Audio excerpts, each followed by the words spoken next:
पुढची बातमी आपण पाहूयात। तिकडे हिंगोली जिल्ह्यामध्ये गेल्या 24 तासात सरासरी 20.1 मिलीमीटर पावसाची नोंद झाली आहे। कळमनुरी तालुक्यामध्ये सर्वाधिक 32.7 मिलीमीटर तर सेनगाव तालुक्यामध्ये सर्वात कमी 8.8 मिलीमीटर तर वसमत तालुक्यामध्ये जोरदार पाऊस झालेला आहे। आज सकाळपासून जिल्ह्यातील अनेक भागामध्ये पावसाने हजेरी लावली असून काही ठिकाणी रिमझिम तर काही भागात जोरदार स्वरूपाचा पाऊस बरसतोय।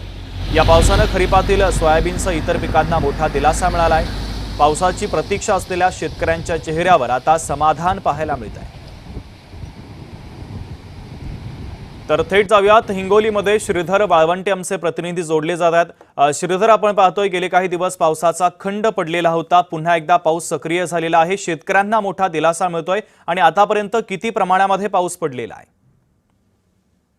नक्कीच शुभम सर, हवामान विभागाने वर्तवलेल्या अंदाजानुसार मागील 2 दिवसापासून हिंगोली जिल्ह्याभरामध्ये चांगला पाऊस पडत आहे आणि या पावसामुळे जे आहे ते या वर्षीच्या पावसामध्ये पहिल्यांदाच हा मोठा पाऊस पडल्यामुळे नदी ओढे तुडुंब भरून वाहत आहेत आणि हिंगोलीच्या कयादुनशी नदी असेल, वसमत आसना नदी असेल, कळमनुरीचे ज्या काही संपूर्ण जिल्ह्याभरामधील त्या नदी आहेत त्या सध्या तुडुंब दुथडी भरून वाहत असताना संपूर्ण शेतकऱ्यांना जे आहे ते आता मोठा दिलासा देखील मिळालेला आहे। अनेक पिकं जे आहेत ते मागील 1.5 महिन्याभरापासून पाऊस मोठा बरसत नसल्यामुळे अनेक पिकांना शेतकऱ्यांना मोठं संकट देखील निर्माण झालं होतं। दुबार पेरणीची संकट येते की काय अशी चिंता देखील मोठी भेडसावत होती, परंतु मागील 2 दिवसापासून मुसळधार पाऊस बरसत असल्याने संपूर्ण जिल्ह्याभरातील नदी ओढे तुडुंब भरून वाहत असल्याने शेतकऱ्यांमध्ये मात्र मोठं आनंदाचं वातावरण निर्माण झालं असून